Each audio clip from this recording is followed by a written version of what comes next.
제가 우연치 않게 2009년도에 하와이로 탐험을 가게 됩니다. 하와이 빅아일랜드라는 섬, 빅아일랜드라는 섬을 탐험을 가기 위해서 비행기를 타고 활주로에 내리려고 하는데 자연스럽게 창밖을 내다봤겠죠. 자, 내다봤는데 이 빅아일랜드 섬에서 제주도의 모습이 보이는 겁니다. 예. 그래서 여기 옆에 있는 거는 제주도의 위성 사진이고요. 그 옆에 있는 거는 하와이 빅아일랜드 섬의 위성 사진입니다. 자, 여러분 두 섬이 분명 모양은 다르지만 공통점이 있죠. 자, 혹시 어떤 공통점이 있는지 아시겠습니까, 여러분? 중심 산이 있는 거요? 그렇죠. 중심 산인데 그 산이 왜 만들어졌죠? 화산 때문에 그렇죠. 만들어진. 화산 분출에 의해서 만들어진 분화구가 있다는 거죠. 예. 그렇기 때문에 일주일 동안 그 빅아일랜드 탐험을 하면서 계속 제주도의 모습이 떠오르는 거예요. 자, 이를테면 이런 거죠. 자, 이 사진 같은 경우에는 위에 있는 사진은 그 바다에서 한라산의 옆모습을 본 사진입니다. 그리고 아래에 있는 거는 바다에서 빅아일랜드에 있는 마우냐케라는 화산섬을 모습을 본 건데요. 이 두 화산의 모양이 방패를 엎어놓은 것 같이 생겼다고 그래서 순상화산이라고 부릅니다. 방패화산이라고 부르기도 하고요. 자, 근데 모양이 똑같죠, 여러분? 자, 그리고 다음 슬라이드를 볼까요? 자, 이거는 지금 아직도 화산 활동에 의해서 용암이 흘러서 바다로 들어가는 모습입니다. 자, 그렇기 때문에 용암이 바다랑 만나면 어떻게 되죠, 여러분? 식을 것 같아요. 식으면서 굳겠죠. 네네. 네, 그렇기 때문에 실제로 지난 200년 동안 이 하와이 빅아일랜드 섬은 섬이 1헥타르가 자랐습니다. 계속 커서 아직도 섬이 자라고 있는 거죠. 단순히 이 화산 활동이라는 게 화산이 분출하니까 멋있다 이기로 끝나는 게 아니라 지구고의 어떤 이런 지각이 만들어지고 있는 과정을 실제 눈으로 볼 수 있는 모습이라는 거죠. 자, 근데 여러분 이 화면에서 이 붉은색 용암만 제거하면 제주도에 있는 어떤 곳이랑 좀 비슷해 보이시죠? 주상절리? 네, 주상절리 때하고도 비슷하지만 약간 용두암 근처에 있는 이렇게 울퉁불퉁한 그런 화산지대랑 모습이 비슷하다는 거를 약간 느끼실 수가 있을 겁니다. 자, 이거는 혹시 어딜까요, 여러분? 하와이에 있는 다이아몬드 헤드라는 거대한 분화구가 있습니다.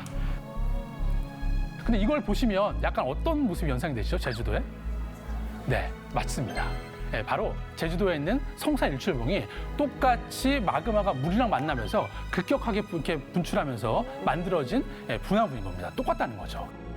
근데 우리가 보통 다이아몬드 헤드 같은 이런 구조물을 보면 와 대단하다, 엄청나다 이런 얘기를 하지만 또 성산 일출봉 가면은 노상 우리가 왔다 갔다 하기 때문에 그만큼 우리가 감동이 좀 저하된 게 아닌가 그런 생각을 좀 해보게 됩니다.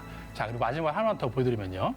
자, 이 풍경을 딱 보시면 제주도의 어떤 지형과 혹시 지형이 연상되시나요, 여러분? 도깨비도로. 도깨비도, 네, 도로도 있지만 저기 그 넓은 대지 위에 오롯이 솟아 있는 그런 어떤 언덕 같은 게 보이죠?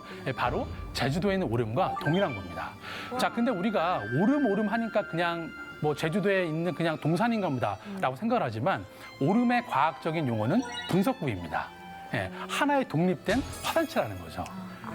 그리고 이 풍경 또한 우리가 하와이에 가서 이렇게 볼 때는 와 대단하다, 멋있다, 하와이니까 이런 게 있겠지라고 하지만 제주도에 있는 오름도 그 못지않게 아름답고요.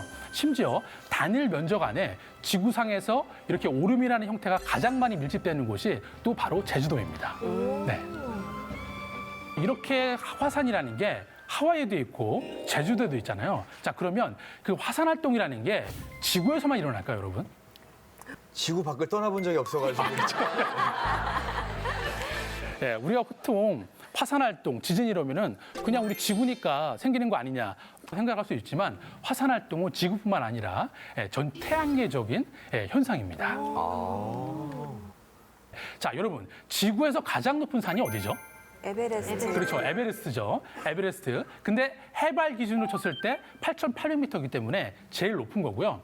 해저면 기준으로 치면 이 하와이에 있는 이 마우나산이 가장 높습니다. 10,000m가 높기 때문에.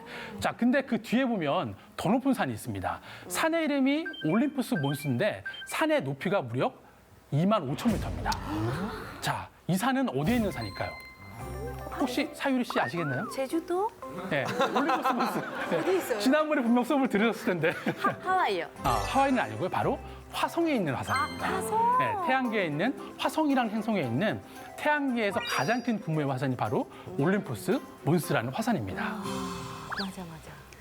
이 올림퍼스 몬스가 높이가 아까 제가 25km라고 말씀드렸고 그리고 면적이 거의 미국 오하이오주만 합니다.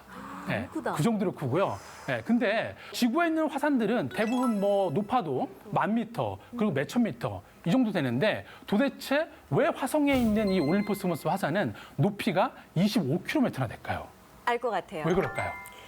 지구는 공기의 저압 압력 네. 때문에 많이 못 올라가고 네네. 화성은 어떤 뭐 대기나 그런 네, 뭐 그런 중력 게- 차이 때문에 그러니까 쉽게 말하면 공기가 헐렁하니까 네. 쭉 올라가는 거예요. 아, 아니에요? 사실 없나? 틀리긴 했는데 괜히 안 쳤겠네. 자, 공기를 얘기하시니까 네. 중력 때문에 아, 그럴 수도 있겠다. 밑에서 아닌가. 예, 땡겨, 왜냐면 우주 중력. 같은 경우는 중력이 그렇죠. 사실 없다 보니까 중력 때문에 이게 그러네. 왜냐면 그래서 화성인들은 어쩌면 키가 매우 클 수도 있어요. 네. 저희 때문에 네. 네, 사실 뭐 그 정답은 아니지만 그렇습니다. 네. 네, 간단히 설명드리면 밑에 있는 마그마가 똑같은 지역으로 계속 분출을 하지가 않습니다. 이를테면 마그마가 계속 올라오고 있는데 지각이 움직이니까 계속 이동을 한다는 거죠. 그래서 하와이 같은 경우에는 섬이 여러 개가 있잖아요. 그게 바로 지각판이 움직이기 때문에 그때 지각판이 움직이면서 화산이 만들어지고 또 움직이니까 그 옆에 또 화산이 만들어지고 이렇게 열도처럼 만들어진 건데요. 화성 같은 경우에는 지각 운동이 벌어지지 않습니다. 그렇기 때문에 이 마그마가 계속 한 곳으로 분출하기 때문에 계속 쌓이게 되는 거죠. 그래서 산의 높이가 25km나 되는 겁니다.